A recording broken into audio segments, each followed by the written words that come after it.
This is the Seahawkers podcast, episode 484. I'm Brandon Schultz, and I am joined by my good buddy, Adam Emmert. How you doing, man? Dude, I'm doing awesome. This week is outrageous. Like, the Cardinals game, it's Rams week. Oh, my God. If you're a Seahawks fan and you are not in football nirvana this week, I don't know what to tell you. This is what it's all about. This is so much fun. I'm fired up to talk to you today, man. Even if I am, as we talked about just coming on here, about a 7.5 out of 10 today. Like, just overall. Yeah, well, that's just overall. I mean, when you come off of a win like we do as Seahawks fans, where you absolutely destroy the Arizona Cardinals, like, I feel like you hit this high point and then you kind of have to, you coast down a little bit, because then you have to get ready to ramp it back up against the Los Angeles Rams coming up on Sunday. And as good as you may or you must be feeling as a Seahawks fan, it could be even better this time next week. Oh, and I think that we've got as good a shot as we've had in a good number of years for it to be the case. So we'll get into a lot of Rams stuff for sure. We'll probably talk a little bit of cards here off the top. And I know you and Clinton, you guys did the live post-game reaction. I was able to watch a bit of that. And you guys seemed pretty impressed, I think, overall with the performance is the way that I would put it. I don't know if you've gotten to know me that well over these years, Adam, but I am someone who enjoys a team who can start quickly in a game. And I don't know. And that way since kindergarten. Yeah. Yeah. I don't think that I've seen a couple weeks where our team has started better to start these past couple weeks. And so that has me excited when I have a team that can get out quickly and then just coast on to victory.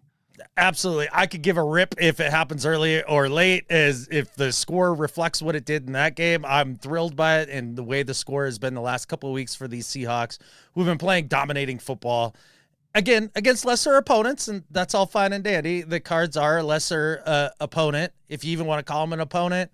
Like, we can just write them off out of the NFC West completely now after the Seahawks went out there and stole their soul, like, by, I don't know, 9 minutes left in the first quarter. Yeah.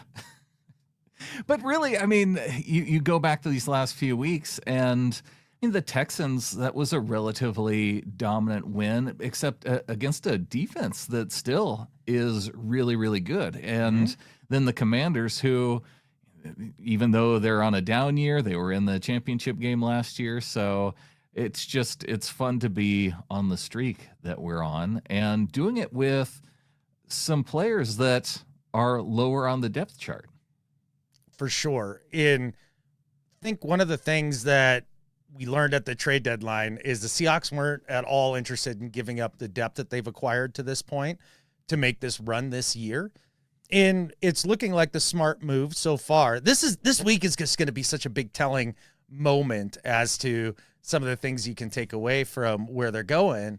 But with that said, the depth has been incredible. And you talk about Okada coming in and playing good football, having a great tackle now down near the goal line on a fourth down to complete one of the four down stands on the goal line. And you see Drake Thomas out there acquiring that starting spot while starting as a backup earlier in the year. And as Mike puts it, just pulling the pin on that run earlier in the second quarter where he blows up the back 3 yards behind the line of scrimmage on a 3rd and short. You talk about Tyrice Knight, who lost his job, but was able to keep focus and keep being invested and play at a really high level. Nehemiah Pritchett, who I'm stunned was out there in this game because Kendrick had played so well when he had come in. I thought for sure that he would be playing before Pritchett. Shaq Griffin, I thought maybe would play before Pritchett after some of the stuff that we saw. And that's just defensively. We're not even talking about the tight end injuries and then what they were trying to get done wide receiver wise and all of that. People act as if this team has been perfectly healthy. Not like our fans, not the 12s, but the national media. And because they look at the defense and they go and they see the numbers that the defense is putting up, and you assume health at that point. Makes sense. Yeah, because it's been absolutely dominant. They were dominant again the entire game. The front four was just wreaking havoc. A couple timely blitzes by Knight to come in and knocked the ball away, even though I don't think Mike loved the technique. He loved the results, judging by the coach's show, talking about how he's like, yeah, I'm not sure we should be reaching for the hand like that, but well, he did it anyway. So what he was saying on the coach's show, for people who may not have caught it, and you should always listen to the coach and what he has to say following the week, but he's talking about how they don't necessarily teach it that way because you come in with your hand high, there's that potential that you're hitting the quarterback's helmet, and they don't want to see the guys rushing the passer, giving up a free 15 yards when you just go in there, you make the tackle, and you get the sack, lose the yards, that sort of thing. So it's not so much that he didn't like it; it was just that's not the technique that they teach it with. Absolutely, and you put it very well, and I think that sums up Mike's thoughts on the situation as well. I think one of the things defensively I was most fired up for after watching the Cards game, so I didn't get to watch it live, was Eamon Warry's performance. I thought he had another fantastic game. I know he did get burned on the one kind of over route from McBride. And he slipped. He slipped, and he may have gotten caught in the trash even after that because it was a nice rub route after that. But look, you're going to get got every now and then. You can't be perfect back there in coverage. And he had a number of really nice PBUs throughout the day. And that was the thing that we were kind of looking at being like, all right, we see him in the box. We see him filling the run gaps. We see him rushing the passer. Let's see what it looks like when he's out there in coverage against a top-tier tight end. And make no mistake, Trey McBride is that. And I thought he more than held his own, played a whale of a game. Really stoked about what I was seeing out of 3. Yeah, he had that nice push out of bounds using the sideline. That was smart. Making the smart play and giving him a push, and McBride not able to get both feet down in bounds. And yeah, McBride has gotten into the territory where it's the Arizona McBrides. Yeah, we're there because it's certainly not the Arizona Kylers no more. No, that's the last we see of that shrimp out there, which I'm kind of sad about. I was sad when Cliff Kingsbury left. I'm going to be sad when Kyler Murray leaves, but it looks like that franchise is in complete turmoil. We may have ended Jonathan Gannon's coaching tenure. Like, that could be a game that they look back on and be like, can't move forward with this, because it was just domination from the word jump. It was incredible. I want to go back to Nehemiah Pritchett and talking about not necessarily domination, but a really good game for Pritchett. And the thing that really impressed me, I guess, in this game was that, we've seen Kendrick come out as kind of the other guy, but when they put 3 corners on the field, it was Pritchett out there, and they seemed to really like the matchup of Pritchett on Harrison in particular.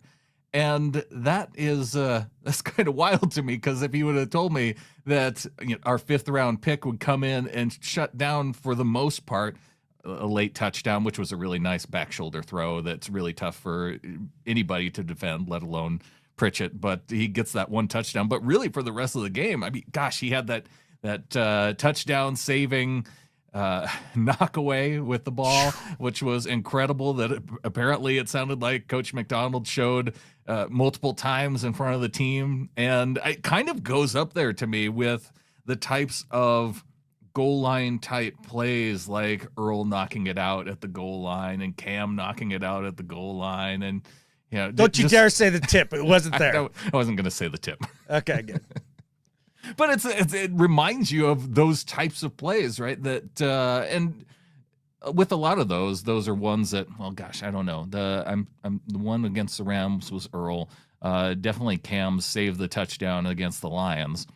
And with Pritchett, I mean, they had a chance to come back if Harrison scores there. It puts them within, a couple touchdowns at that point. But I don't think the Cardinals are coming back.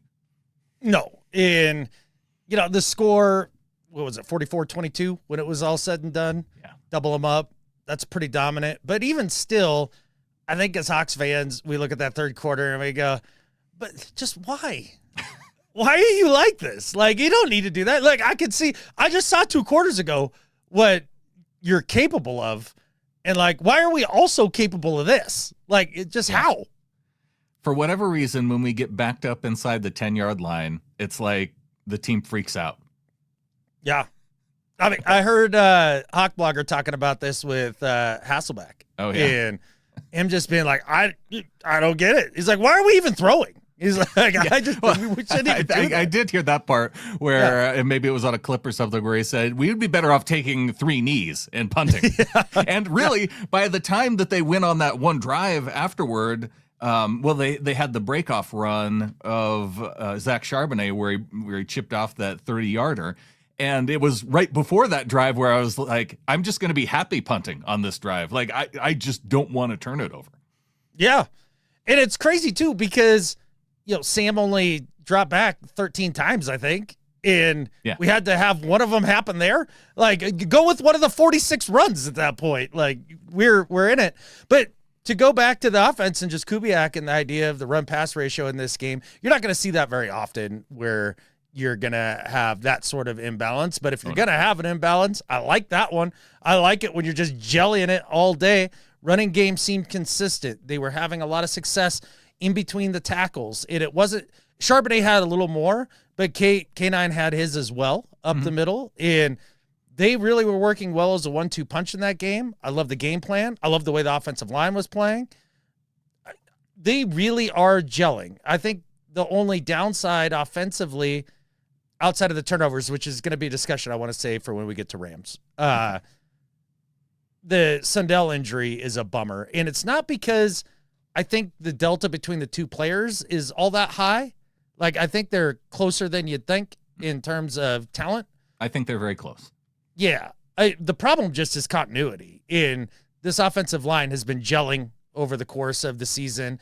And Olu's been around for a long time, no doubt about it, but he hasn't been out there starting every game for this year. And so I think there's something to be said about that. I guess I'm not as worried about the continuity aspect, especially when I saw what I saw with the running game.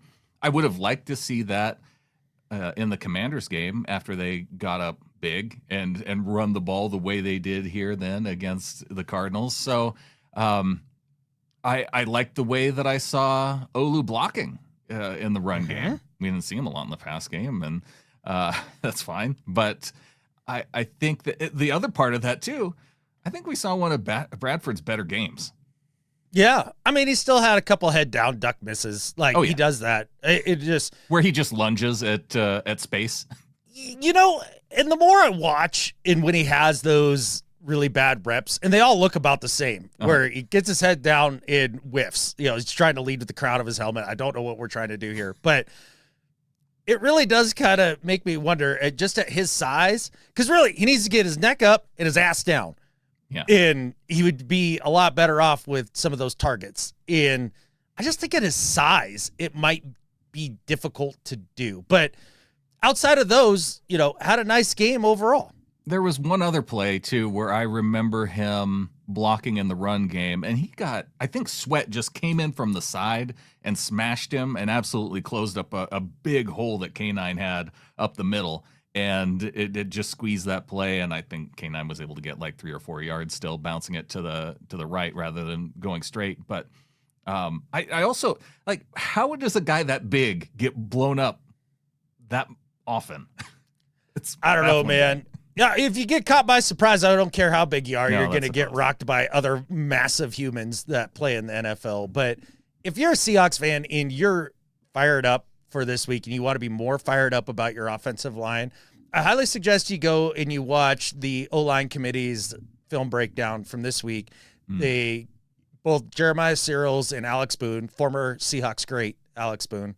I think he was here for a cup of coffee and his knee was tore off at that point. But they really do a nice job of kind of showing you the growth that this offensive line is having in terms of working in unison and the little tiny things that offensive linemen do that make success for the backs, in just a stab with the hand here, moving your feet in a certain direction at a certain step count, and how much of a difference that makes. And you can see it all coming together, which really highlights, one, how hard the players are working and how well they're absorbing the coaching.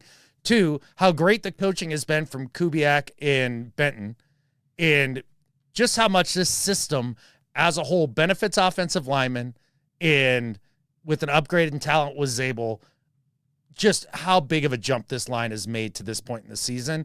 And it's got to be the most exciting development of the entire season to me. Oh, yeah. I think that was the big concern with Sam Darnold coming into this year, is that would the offensive line be able to hold up? And we have seen the pass protection of this offensive line in particular be dynamite. And you talk about Abe Lucas on the outside, Charles Cross, who I can't wait till he's under a long-term deal. And then you got some young players up the middle. And yeah, okay, Bradford's the weak link of the group, but there's always going to be a weak link on an offensive line. It's not as weak as I thought. We can have nice things. We don't have to have a weak link. Yeah. But when we saw this offseason, then saying, oh, we need to go out and get multiple guards, maybe even a center too. And then now to be where we are through this half of the season and go, oh, well, it worked out for John Schneider. Nope, absolutely not. I am still sitting here saying we would be in better position. Oh, we'd be in better position for the remainder of this season and be an even more legit contender if we would have signed one more competent guard in the offseason instead of a guy who can't run. But how much better can Sam Darnold's passing stats be to this point? Well, I'm not concerned of how they've looked to this point. What I'm concerned about is when you go into games against the good teams and good defensive fronts, how are the passing stats going to look in those instances when you have a clear weakest link that you could have easily addressed? There were multiple options. It was just a punt by John Schneider. Now, I can be mad about that as much as I want to be, but at the end of the day, you have to look at what John's done with this team and the way him and Mike have worked together to put together this roster. And if you don't give him a solid A, you get another guard, you get an A+. If you don't give him a solid A, you're being disingenuous. So this is picking nits and probably being a little overly critical, but I think those two things can be true at the same time. Oh, I think you're right. I'm just saying that it has worked out better than I think we would have expected to this point. It's better than I expected. I don't know. You can't tell me that there's Seahawks fans out there that went, oh, you know what? We could have done more on the offensive line, but it's fine. We'll be one of the top 5 passing teams anyway. Right. Nobody was saying that. I get that. I think this offensive line is mid-tier to just above mid-tier as a whole, if you take the unit in both phases and everything. And I think that was my expectation going in because of getting rid of a trash OC who doesn't understand NFL football on any level. That put his offensive line in disaster situations and his quarterback in disaster situations week after week after week. And you go to a highly competent, highly skilled guy in Kubiak who understands exactly how offense is supposed to flow. I felt pretty confident Kubiak's scheme would have this kind of result on the offensive line. Okay, this on the offensive line, I didn't think that Kubiak would be able to put together this good of an offense, though. Really? This good? Okay, I guess it would be disingenuous to say with the explosive rate, as effective as Sam Darnold's have been, that absolutely surprises me. I'd be lying to all y'all if I said I expected this in the offseason. Y'all know how I felt about the Sam signing, and I still have 10% reservations. We can talk about that later. I think it can come into the conversation later. But to this point, you can't argue it. He has gotten the best out of Sam Darnold. He's gotten the best out of the offensive line. He's gotten the best out of JSN. He's gotten the best out of the rotting corpse of Cooper Kupp, and it's been pretty good. I wouldn't call Cooper Kupp a rotting corpse. He's just I will tell you what, the big reception he had in that game, Kupp. Oh, he catches the ball and he's running down the sideline, and Brittany looks up. She doesn't even know, and she's like, "That dude is so slow," because he couldn't outrun nobody. Yeah, that should be a touchdown every day of the week. It should have been a touchdown. He can't run. It could have been one. He almost got there. It was fine. Almost doesn't count in the NFL. He got us close. We ended up scoring. Yeah. But the creativity out of Kubiak's been awesome. I mean, you talk about the way he started to integrate Shaheed. I don't think any of us were talking about Shaheed lined up in the backfield that much. And touching the ball in that manner. I think we were all thinking of him as more of a vertical threat in that sort of thing. And it doesn't necessarily surprise me, though, either, because we've seen JSN line up at the backfield. We haven't seen him take handoffs out of the backfield the way that we saw Shaheed. But nice to see him find a way to incorporate himself into the offense early and show up on special teams in his first game with the Seahawks. That was nice, too. Transitioning to the Rams, though, and one of the things that I think that you want to talk about with Sam Darnold. Rams week. Let's go. I can't be more giddy, man. I can't be more fired up. I can't wait for this game. It's probably going to be the best game of the NFL the entire year. It's got to be one of them to this point, because you have two teams that are ranked, I think, in the top 5 or top 6 or 7 in DVOA in offense and in defense. And so, and they're both division rivals. And I mean, the Rams are looking really, really good. And we've seen them have their struggles too, though, against some teams so far this season. So it's not like they're so dominant that I'm worried that, we're going to go get the breaks beaten off us or anything. This is absolutely a team that we can be competitive with. I wonder, and part of the excitement is who's going to show up, because it seems like every week you have Jackson Smith and Jigba showing up against every single defense, no matter what they seem to do to him. Mm-hmm. And then you have the running backs able to make, but the defense, it's full of guys that are making plays. Like, I didn't expect Tyrice Knight to come in and cause 2 strip sacks in relief of Ernest Jones, and Knight might not even be out there in this game because Ernest Jones might be trending toward coming back to face his former team. Which would be fantastic. I think that's going to be a massive benefit. We'll see. So as much as I love killing Kupp because I'm a jerk, at the end of the day, the $15 million that they overpaid him, if he comes in and gives all the intel about Sean McVay and spills all the beans, if we come out of this game and it's a fairly convincing victory, and up at the podium, you're hearing guys being like, there's about 7 or 8 things that came down the pike that Kupp gave us the keys, man. Like, we knew it was coming. If that happens, if that's worth every penny, I'll eat all the crow. I'll be so happy. Like, just be a traitor, Kupp, and throw Sean McVay, his hair gel, and his stupid capris under the bus and give us all the goods. That's what I want. So we've got Cooper Kupp revenge game. We've got Ernest Jones revenge game.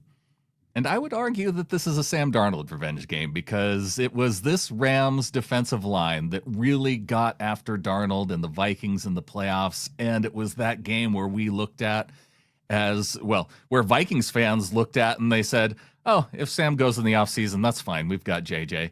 And that a lot of people around the league looked at and go, oh, geez, as good as Sam Darnold looked throughout the season with the Vikings, that was the Darnold that we all kind of knew and showed up in that one game in the playoffs. And so I would tend to think that maybe Sam has a bit of a chip on his shoulder from that game now, coming in and playing against the same Rams defense, to where he can go, hey, I heard all of that, and now I'm going to back it up and show that I am the quarterback that I've really shown to be for a season and a half now. So when I was killing the Sam signing in the offseason, everybody points to the last 2 games. The Lions game at the end of the season, and then the Rams. And then the Rams game in the playoffs. And I said back then, and I'll stick with it now, the Lions game, that was on Sam Darnold. That was alarming because of the stakes, and those were clearly his mistakes. And the Rams game is hard to put on him, because by that point the offensive line was fairly decimated, and the Rams were on fire pass rush wise. And even Allen or Mahomes or Lamar, they were just as decimated the week before. But I know what you're saying. Yeah. But the Lions were more decimated on defense at that point, and they couldn't create the kind of pressure that he saw against LA. So at the end of the day, I put one on, the Lions on him, and then the Rams game, that's not necessarily his fault. But one thing you do have to think about is the Vikings played the Rams twice last year. Twice. We all talk about the playoff game, but they played them back in October and lost 30-20. So Sam is 0-2 against the Rams since his resurrection. Yeah. So maybe not just one chip on his shoulder, Brandon, but maybe two. And in the first game against the Rams, when they lost, he had a mediocre game. He went for like 220, 230, I don't know, something like that. 2 touchdowns, no picks.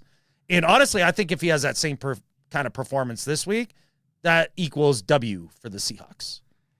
It's it is a conversation about how Sam can perform, kind of with the bright lights on him this week.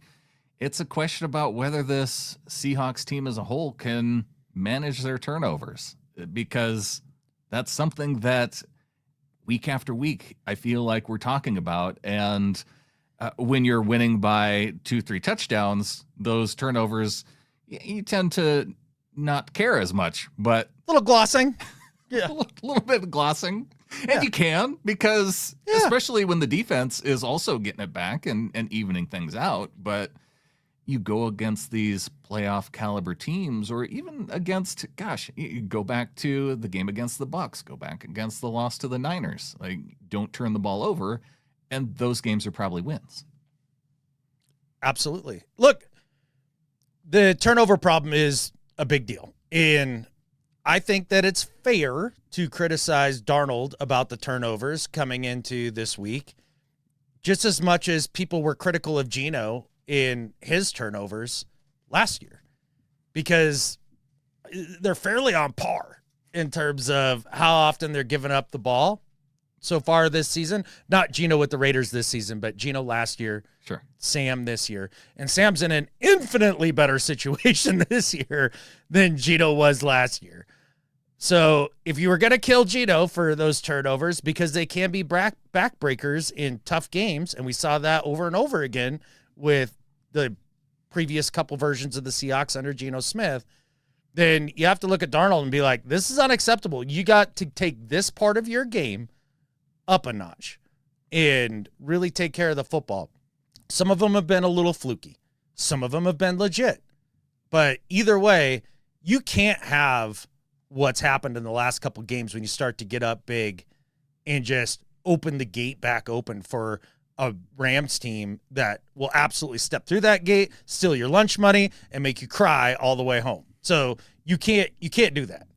Speaking of fluky, I have never seen a quarterback have 2 off the helmet ricochet interceptions in half a season the way I've seen from Sam Darnold to this point.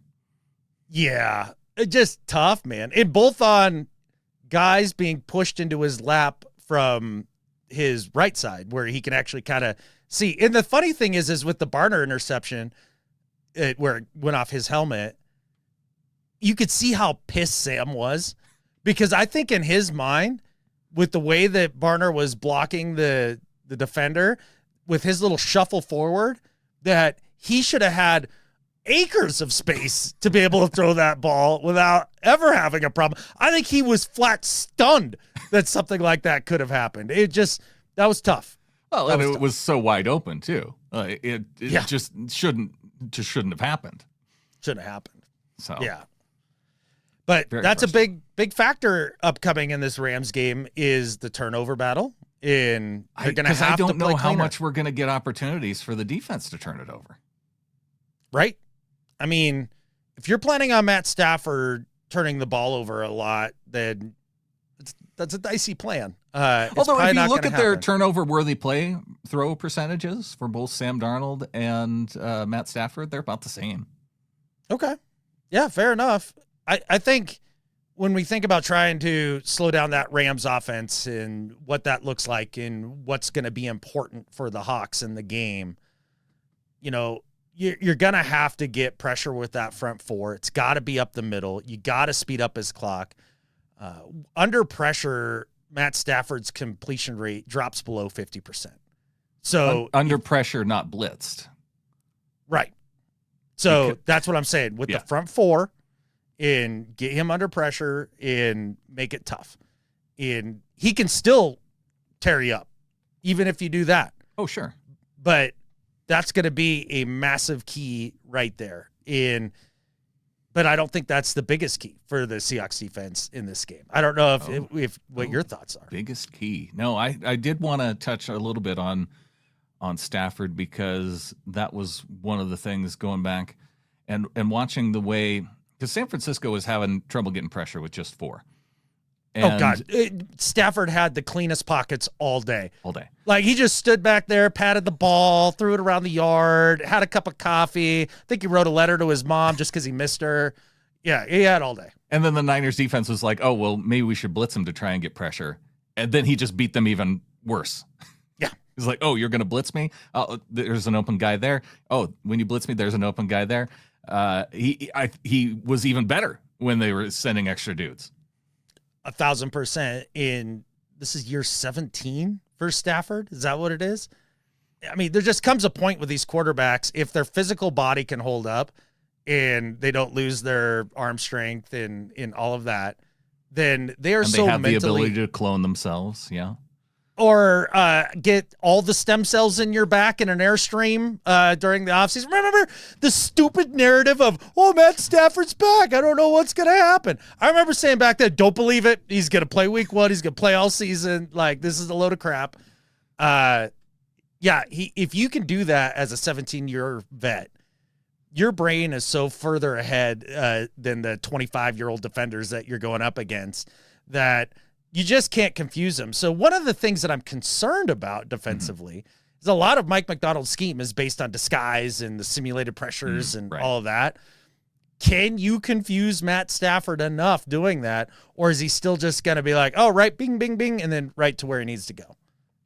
The other part, too, is how heavy personnel the Rams offense. Like, I want to talk about this. I have big thoughts.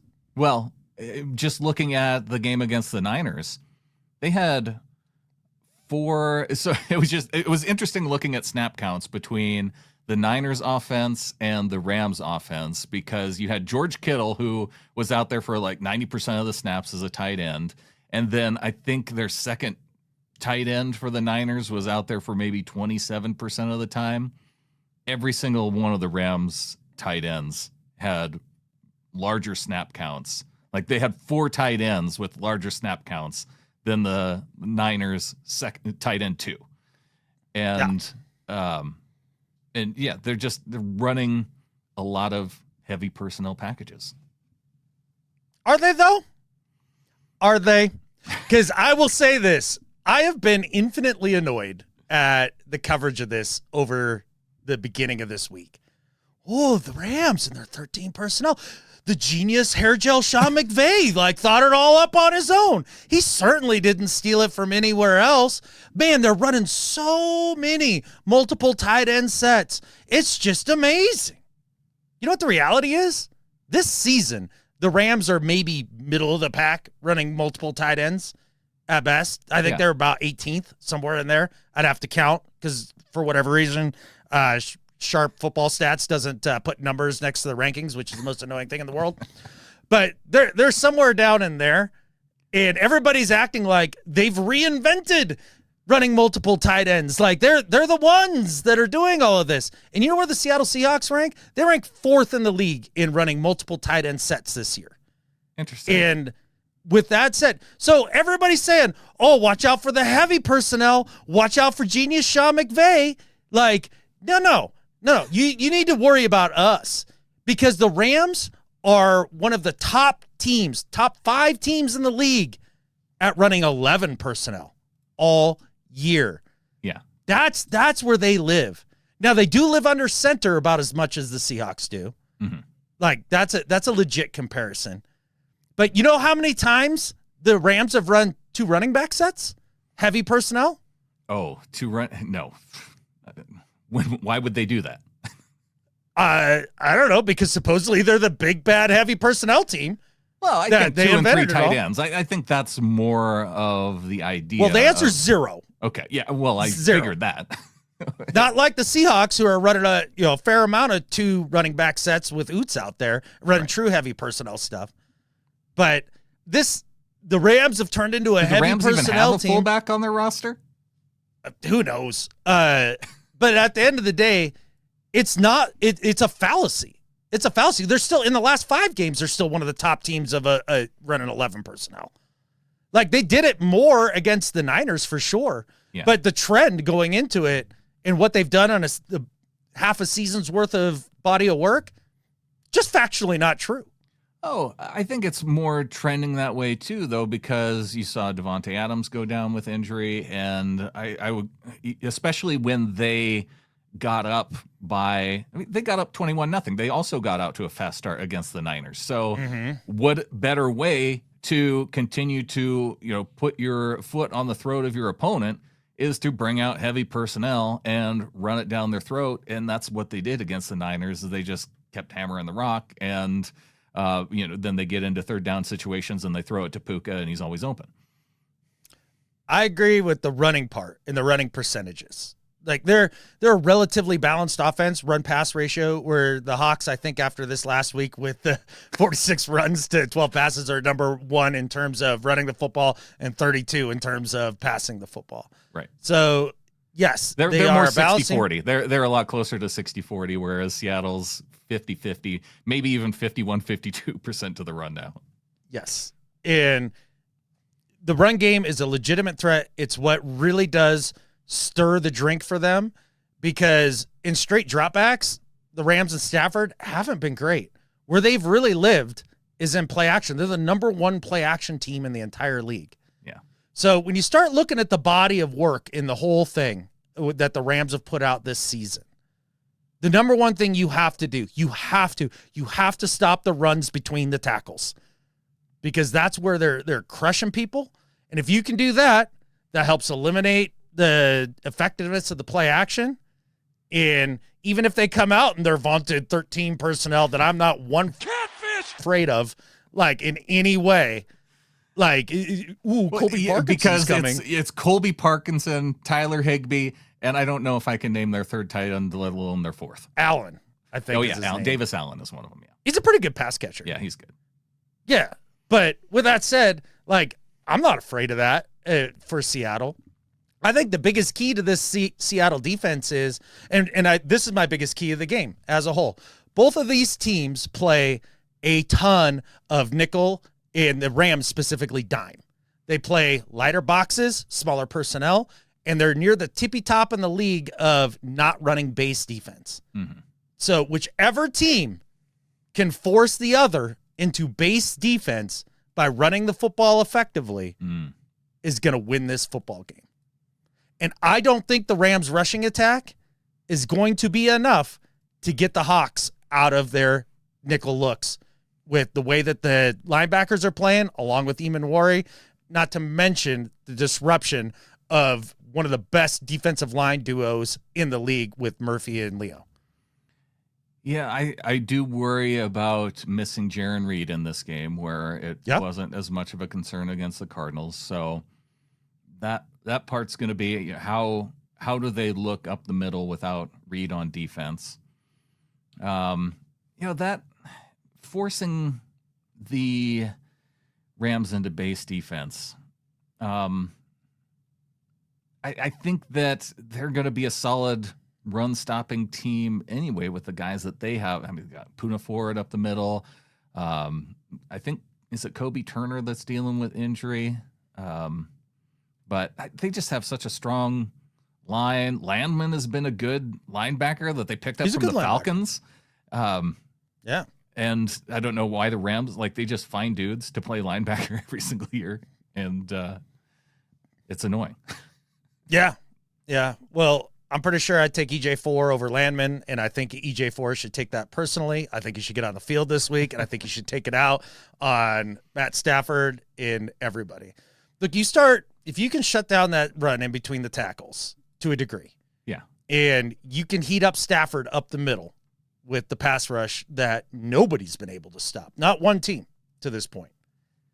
Then you get a couple hits on Stafford. Old quarterbacks, they don't like getting hit. Even if you're not getting sacks, even if he's still getting completions. And I'm not saying Stafford isn't tough, because he is, but I think he's a lot closer to the part of his career where he doesn't want to get hit anymore than he was when, he was with the Lions or even 2 years ago with the Rams. So the two teams that they lost to was San Francisco earlier on and the Eagles. And I think that our defense has the ability to put that similar type of pressure on Stafford that maybe the Eagles are able to generate on their side of the ball. That was a close game, 33-26. Mm-hmm. The other and team really was closer than that. That touchdown got ran back off of the blocked field goal for the Eagles right at the end as time expired. And then they played the Texans close week 1. I tend to maybe throw out some of these week 1 games just because, early on in the season. But Texans a strong defense, and they only put up 14 points. It's true. And the Ravens defense, they only put up 17 points again. That one was the one that was a little bit surprising to me was, which defenses have they struggled against? And it was on the road against the Ravens, the Mike McDonald-less Ravens. Yeah. I mean, they've been getting it together a little bit the last couple of weeks. I can't remember if that was before or after. Yeah, it was 4 weeks I want to say it was after, but maybe it was before. I don't know. But at the end of the day, there isn't a team in the NFC West that you can look at and say, that team's been tested. Like, just because of the way the scheduling works in playing the AFC South, hasn't been a lot of opportunities for these teams to prove themselves. You mentioned the Eagles in the past. One. That's the one. Well, also. And the Colts. Yeah. I'd say the Colts would be the one. Colts and Texans. Because the Eagles at that point, Jalen Carter has been all over the map this year. Yeah. Like, not exactly ascending to greatness right now. And their pass rush was not where they wanted it going into the trade deadline. And you know that because they went out and got Jalen Phillips. And all of a sudden, it started to look a lot better. So I'm not even sure that Eagles pass rush that they faced a number of weeks ago is nearly as fierce as the pass rush that is about to be unleashed on them. So I think this is the best defense they faced. It's frankly not that close. They do have some tests coming up apart from our team because they play the Bucs the following week. They have the Lions on the schedule a little bit down the road. They have Seattle again.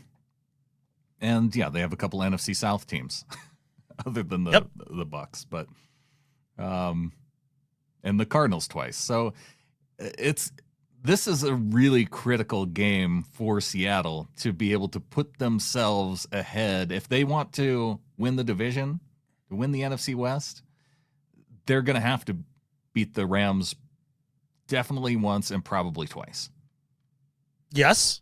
And I'm not one to take relatively midseason games and be like, oh, what a massive game. And this really could mean a big difference in the season in terms of where you want to go in the postseason and all of that. But this is that game. And the reason why it's this game and not the game where we face them later on is this game is both teams on normal rest, regular week. You've been good on the road. Even though this really won't be that much of a road game, I have a feeling that it's going to be a little bit more of a neutral site feeling when it's all said and done, but we'll see. But you bring up a good game point. That we get them at home is a Thursday night game. Right. And Thursday night games get weird. And so you don't want to have to be depending on beating the Rams at home when it's just Thursday night weirdness, divisional game. I don't like that. So you got to take care of business now. That's why I think this one's more important than usual. Keep the streak alive. The win streak on the road that they've been carrying now for 10 straight games. Yeah. You have to go back to, is it September of last year was the last time that they lost on the road? Yeah. Gosh, it's been forever. What's our record on neutral fields? Oh, because they keep yelling Rams house all the time, like Alzheimer's patients, like they forgot where they're at. But they also share the house, like it's more of a timeshare than they own it outright. That's why they have to keep saying it. It's like a reminder that this is the Rams house. Like I know that it feels like your house, is it? But it's that's why you have to say it. That's right. Yeah. I mean, I can understand why they're so defensive about it and have to yell it out like they have house Tourette's all the time. Like, yeah, how many of our Seahawks fans are going to load up that stadium on Sunday? I heard Hawk bloggers say tickets are cheap to fly down to LA if you want to do it. Oh, that'd be fun. This is about the only legitimate reason to go to that place. Oh, yeah. I would like to go there at least once, but maybe to see. Yeah, we'll do it. Maybe to see the Chargers. Yeah, but I love this. I love this game. I love where the team's at. I love that the Rams have been peaking as well. I love that we're going to see these two coaches match up head to head. I mean, for as much as I make fun of the Rams and make fun of Sean McVay and all that, Rams are damn good. They've been damn good. Sean McVay's excellent, and this is why John Schneider went out and hand-plucked Mike McDonald, is for this. Is this going to be a little bit of fawning on the Rams part of the episode? Because just respect. They really do look like a top team this year. Mm-hmm. Yeah, because you look over in the AFC. We'll see after Sunday. You look over in the AFC and you're like, I don't know, is it Chiefs? Is it the Bills? Oh, the Bills just got beat pretty bad. Oh, are the Ravens starting to come on? Dolphins. Maybe. Yeah, hard telling, not knowing. Are the Bengals going to win that division somehow? It sounds like Burrow rubbed some magic crystals on his toe, and now he's going to be back in a couple weeks. Well, you better be. He's about to get Joe'd out. Like, yeah, he's going to get Joe'd by another Joe. Like, yeah, it's interesting. This is off topic, but just quickly, I think the Joe Flacco thing this year is the greatest example of all time how situation matters more than just about anything else for a quarterback. Oh, you mean just look at what it looked like. You with go the to the Browns and you're bad, and then you go to another team and you look awesome. Yeah, you give them. That's why all the people taking the Geno victory lap. Like, just remember that. Send Geno to the Bengals next, and give him T. Higgins and Jamar Chase and see how he looks. Yeah. I bet you he looks better. Well, by a factor of. I kind of don't think he can look a whole lot worse than, I don't know, like. He could go to the Browns. He could go to the Browns, which we don't want to see that happen. Oh, that reminds me of a topic that I do want to bring up to you, but it's probably one that's best to save for the second half of the show. Ooh, a teaser. I like it.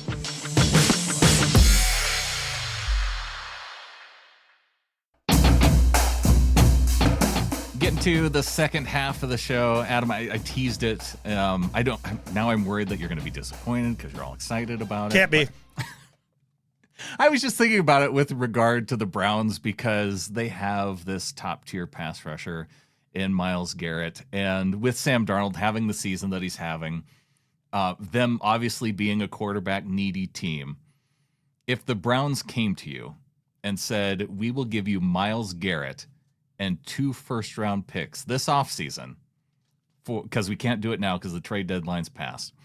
Mm-hmm. Myles Garrett, 2 first-round picks for Sam Darnold, would you do it? Is it a first for this upcoming draft and then a first the subsequent draft, or is it one of those where you're like they're down the road a little bit? Well, like it would definitely be one from this draft, and I don't know if they have 2 for this upcoming draft. So let's just say a first in 26 and then a first in 27. In this hypothetical, boy, there's a word for you. Hypothetical trade that you're proposing. This would come in the offseason when we've had a full body of work from the college quarterbacks to evaluate. Well, it would because, yes, the trade deadline for this year's over. This is happening in the offseason. Mm-hmm. Sam Darnold still has 2 years under contract. You don't know the outcome at this point. Say you can believe that we go ahead and win the Super Bowl with Sam Darnold, or you can believe that he flames out the first week of the playoffs again. Factor that into your decision, I suppose. Then I'm taking that trade. And I know that sounds blasphemous, and this isn't Sam hate. I promise you this isn't Sam hate. Sam is playing lights out, hats off. I was wrong. You were right. He's the best right now. I'm the worst. He's good looking. Even as a ginger, I'm unattractive, right? Like, so it's not Sam hate. Not. But this system, this Kubiak system, this allows many quarterbacks to go out and look real good. So with Myles Garrett, which just would take Mike's defense to, you would start talking 2000 Ravens. You'd start talking LOB. You're talking Bears, 83 Bears, whatever it was, 83, 84. You'd be in that category there. And then you'd have 2 first-rounders to go after one of the quarterbacks, if any of them are any good. I haven't looked at them yet because I don't till the end of the year. So I don't know if any of them are worth a crap. That's not looking like a very good draft. Like the guys who are expected to maybe be good this year have not played very well this year. Yeah, okay, maybe. I mean, we'll see the tape when it's all said and done. Right. Like I was also told Shedeur Sanders was a first rounder last year, and when I watched the tape, I was like, what? And it ended up going a little early. Honestly, he should have been undrafted, but that's a whole other conversation. So there may be quarterbacks there. You already got Milroe in house, and who is the next reclamation you could go and find? Oh, gosh. Sounds like Trevor Lawrence. You could maybe go out and pick off maybe. Like, there's got to be one of those guys. Definitely never Kyler. Never Kyler. But he has to have some talent throwing the football.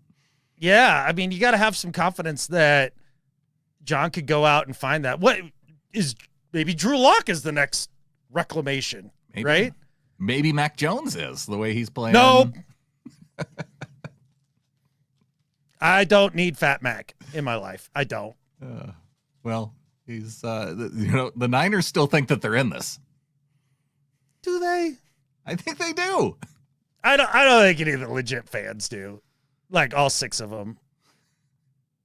I think that they can be relatively delusional.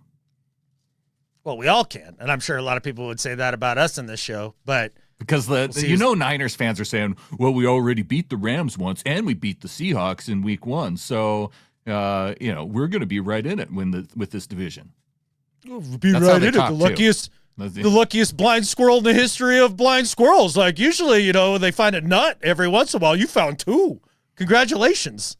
So I want to go back and just say that you're kind of a jerk for sending Sam Darnold to the Browns. Cause that's kind of gross. I didn't even think about it on that. I actually like Sam the human. So that's kind of some BS right there. No, I take it back. That hurts my heart just thinking about it right now. I may change my mind completely after you put it that part of the context in there that I hadn't fully thought through. Yeah. No, but I was thinking about that too, because not necessarily that it would happen because, gosh, they just gave Myles Garrett that huge contract. I think they would end up taking on a huge part of the salary to where for them to actually do it. And all right, here's the devil's advocate part of it saying you wouldn't do it, right? I'm not sure I want a player like Myles Garrett on my team. Really? And it's not about his production. It's not about – he's a hell of a football player. But I watched him go on live TV and lie dead to Rich Eisen's face and break his little heart and tell him he was getting traded, he was standing on business, all that, and that he cared about winning more than anything, and he wanted that to be a part of his legacy, which should be the most important thing when you've gotten to this point and you've made the millions he has.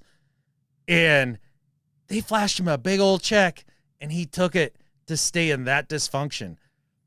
I don't like it. That stinks to me. That's a very solid devil's advocate viewpoint because you look at what Garrett did versus what Micah Parsons did with Dallas and ejecting from that franchise to go to Green Bay, where early on in the season it was looking like a pretty good decision for him to go up to Green Bay. Maybe it still works out in Green Bay, but they've had some struggles this year too.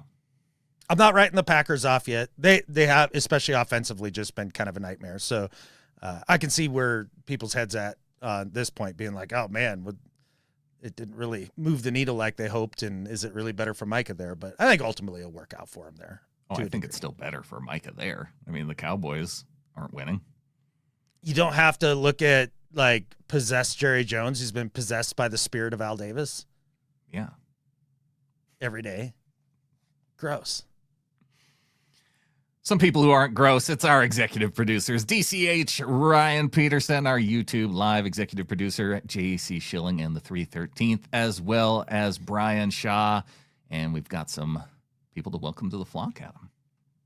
Let's go, man. What a week to get in the flock. Yeah.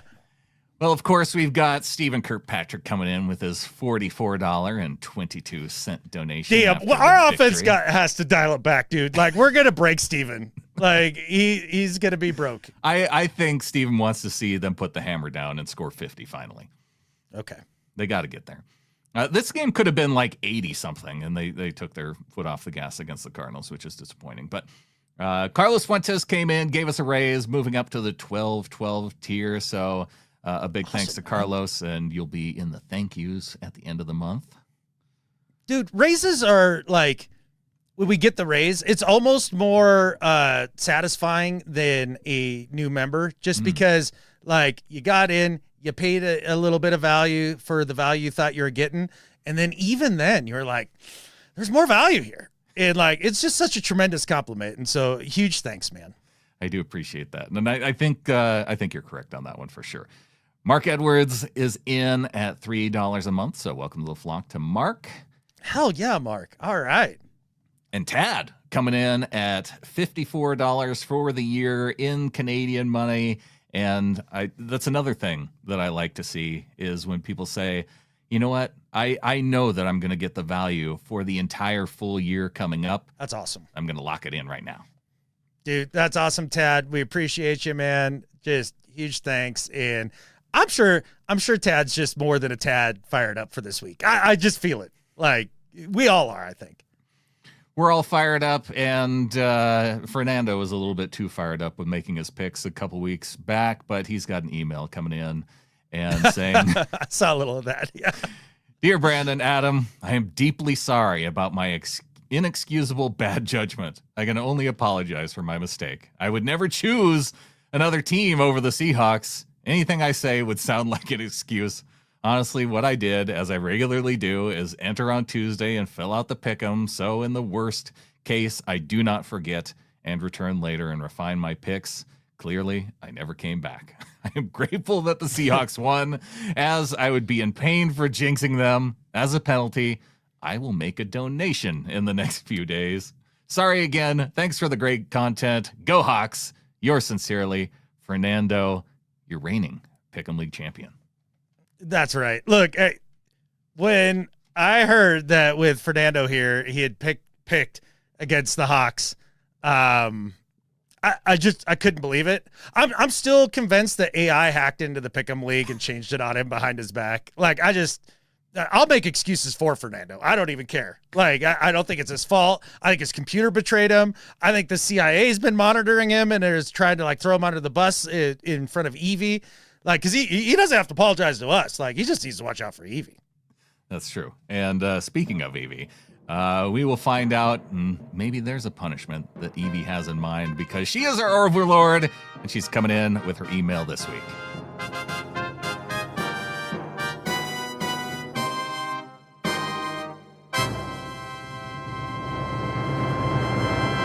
Dear underlings, apologies for my absence last week. I was on a school trip to London to watch a lot of theater. It was awesome, although I'm a bit sad Hawk Van Dyke wasn't there to meet and greet me. For the last 2 weeks, you have all obeyed the rules and the Hawks won. The good Hawkra is clearly paying off and being banked. Last week, Holy Catfish was the weekly winner with 11 and the closest score predictor. This week, the crown goes to Big Cat Fancier, again with 11 and the closest score. Top of the table is Wirehawks with 106 correct picks with G. Haley and Van Isle Hawk. 1 pick back on 105 in joint second. Dad is in fourth with Lame Hawk Name on 104 to make up the top 5. Hey, congrats to you. Heck yeah, man. Watching Dad this week was an emotional roller coaster. At one point during the games, which kickoff was at 6 p.m. UK time, he was never playing again, hated every team. They were all stupid, and that was that.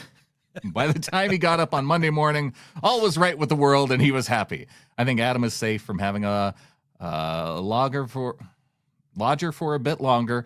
Oh, it's going to come stay with you. A lodger for a bit longer, although I keep the bed made. You were right. I am now well into my teens, 15, nearly 16, and take my GCSE exams this year before I do my A-levels and go to university in a couple years. Next time we hear from Evie, she's going to be retired in like Right. 63. Like that's how fast it feels like it's Time going. is moving too That's fast. amazing.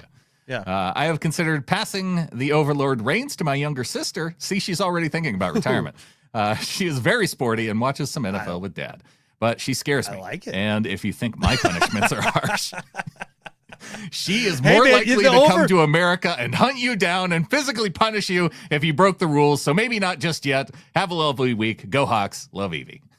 I love the succession plan that is in motion here. I like that we're already planting seeds of fear of Overlord 2. And I like it because we all know like the Terminator was scary, but T2 was terrifying. Like T2, yeah. That could be coming down the pike. We'll see. It could be a definite upgrade, especially if Fernando is volunteering as monetary Sacrifice. fines being a possibility. That might give Overlord number 2 some ideas of starting to levy fines against people who pick against Seattle. That gets a little dicey at that point. Because who knows how far up those could go. Oh, man. All the digits. Yeah. All right. Well, we've got John the Bar Davison also coming in saying, "Hi, fellas. So we sweep the Cards, and that was a proper slapdown. We were tremendous in all areas, and while our stars did light the game up, there were some great plays, but the lesser-known players who didn't get the publicity every week. We had the game live on Sky, and we're 35 zip up when I thought I could actually go to bed. There was still 6 minutes left in the second quarter. How great was it to be able to relax and enjoy the game for once? I thought we would always win, but was concerned about the injuries we had, but I needn't have been. I enjoyed the work of the O-line and hope our center is not injured too badly and gets back for the Rams game, as you never miss them till they're gone, do you? So it's on to the Rams, and I'm trying this at 11 a.m. on a Monday in Durham, England, and you know what? The Hawks are the number 1 seed in the NFC till the Eagles play tonight. I also had a look at the betting. The Hawks are 11-10 to win the division. 4 weeks ago, I backed them at 8-1. Rams are even money until next week. Also, at the start of the season, we were 66-1 to win the Super Bowl. Well, now we're 8-1. Chiefs are favorites at 5s, but that's not a good bet. Happy days, people. Enjoy the ride. Go Hawks from the Bard. Appreciate it, John. I thought for sure we'd hear from him after this week. That was cool. I was driving down from Kalispell to, do that grinding job as the game was going on. And, it's hit or miss signal-wise, especially when you go around the East Shore. And, 7-0 first quarter. Okay, cool. But the next time I get it, it's like 25-0 or whatever the hell it was, like 21-0. And I'm like, damn, like that was we're still in the first. Like, what is going on here? I was excited to watch it. But the odds that John's talking about there, that's super fascinating because, my goodness, the national discussion and just the Rams love. Because you hear all these guys even come on the Seattle shows and like, yeah, I mean, Seahawks are being great. They're dominant and all that. Well, who do you got? Like Hawks to win the division? Hawks, Rams. Oh, the Rams. I still have the Rams. Like almost to a T. And so I'm sure the Rams odds are just slightly better. I can't wait to slap those odds around after Sunday. I can't wait to wipe the smug looks off of everybody down in LA with their stupid football team. I can't wait for Sean McVay's hair gel to like limp and like just go bad. I want this victory so bad, Brandon. Oh, like I can tell there's a lot of Seahawks fans that do, because I am looking at so many of the receipts being posted into our Discord throughout this week, whether it's Skip Bayless saying that the Rams are like this many greater signs better than the Seahawks, or other people out there who are betting on the Rams over the Seahawks. Like I want to see this really flip, and as much traction as we're starting to get within the national media now, win this game, and more people, the people aren't going to be able to deny it at that point. I can't wait to hear Sean McVay's catfish the voice post, post game when he's doing his thing and trying to explain away like why they got beat by 10 points. Like it's going to be great. I can't wait. Let's go. I can't wait for Sunday. It's taken too long. I know. Is it Sunday yet? It's not, but I also want it to be. How about now? Are we there yet? No, we're not there yet. We're just on to do better and better at life. All right. Well, my do better this week, Brandon, is for a term that I've heard creep into the lexicon of people who talk about sports throughout the offseason. Now we're getting it a lot more as we go into the year. And it's a term I can't understand. I don't get it. And I think it's catfish stupid. Like anything that's good, any team that's good. Oh, man, Seahawks are playing great right now. They're a wagon. A wagon? What? I have not heard this term. Oh, dude, people are using it right and left, and it makes zero sense. Zero. What is it? How is a wagon dominant? Like, what part of a wagon speaks to you and says, wow, can't stop a wagon? You know how you stop a wagon? Fucking hook it. Like, it's one of the most, like, useless things in terms of, like, being dominant in the world. Like, it doesn't make any sense. How is something that's good a wagon? Like, a wagon is like a hanger-on, something you're dragging. It's dead weight. It may have stuff in it you need, but at the end of the day, man, it just sucks pulling that around. Like, so the idea that, like, a wagon is something to be feared at this point. Like, was everybody afraid of radio flyers when they grew up that are using this term? Like, I don't understand. I hate it. I want it to stop. So anybody trying to say something that is dominant is a wagon, do better. That's wild. I've never heard this term. And as much as the popularity around 6'7" is, I feel like if this starts going the way of wagon, then we're in for it. Maybe wagons are 6'7", whatever that means. Maybe it all interconnects somehow or whatever. And it's just some giant puddle of brain rot that we've all fallen into. I feel like calling things dominant a wagon is like one step closer to idiocracy. Like we're all going to be wearing Crocs and like, slurping out of a cup and defecating in our chair in like a year. Yeah. I don't get it. A wagon. No. They're a wagon. Yeah. Okay. Well, fear the wagon. There's got to be a better term. Yeah, all of them. You're hurting my brain trying to think of how the way that this makes sense, and it's not. Dude, a half a season I've been hearing this now, and I'm like, okay, like eventually it's going to click for me. Like it'll make some sense. Somebody will use it in the context that I even had to look it up last night, and like there's no explanation. It's just like counting numbers in succession and being like, oh, 6 and 7. Well, my do better this week, Adam, is for me and dryer maintenance. Do you know that how much lint builds up in the bottom of a dryer, like after you don't clean it for like, I don't know, 10 years? Yeah, it's a lot. My belt on my dryer started squeaking. And so I'm like, oh, well, I can go on YouTube and figure out how to take apart my dryer and find a way to fix this myself, right? Because everything, that's the cool thing about YouTube now, and being even like kind of handy, is that you can find an actual handy dude who shows you like everything of what to do.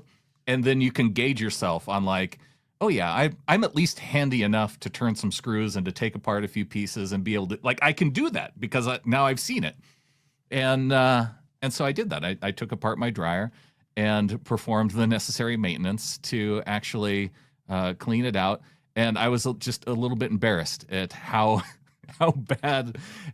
badly the buildup had been within the dryer and the bottom, and it made total sense as to why it wasn't running at top peak efficiency anymore. And I don't know, maybe if I had done that 7 years ago, it never would have got to this point, and I could actually, maintain my dryer and have it in proper working order and be able to put it back together again, because it's not that hard. So for me and dryer maintenance, do better. Yeah, man. I hope you enjoy doing the podcast with Clinton, because I can't be associated with somebody that lets their dryer get that filthy, full of lint. Like, that's just awful. I mean, I clean it out like Never. So like, I don't know one person that actually like prioritizes this until there's a problem. I will tell you though, that the people that write your homeowners insurance are very thankful that you went and did that, because dryer lint, highly flammable. Yeah. And you're the hot dryer and all that stuff. So for all you little flockers out there that have maybe let your dryer go for over a decade, maybe check it. But I didn't know, Brandon, that I was doing a podcast and been a lifelong friend with the Maytag repairman, because you did the dryer, and not long ago, was it the microwave that was giving you fits, like with the mounting and all that? Well, yeah, that wasn't How many home appliances do you work on? Yeah.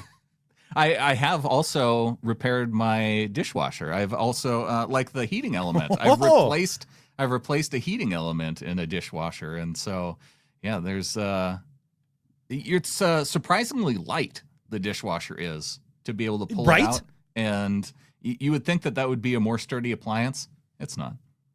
Negative, especially these days. But if any of you little flockers have a malfunctioning garbage disposal, maybe a fridge compressor just isn't quite kicking on when you want or whatever, hit us up at seahawkerspodcast@gmail.com.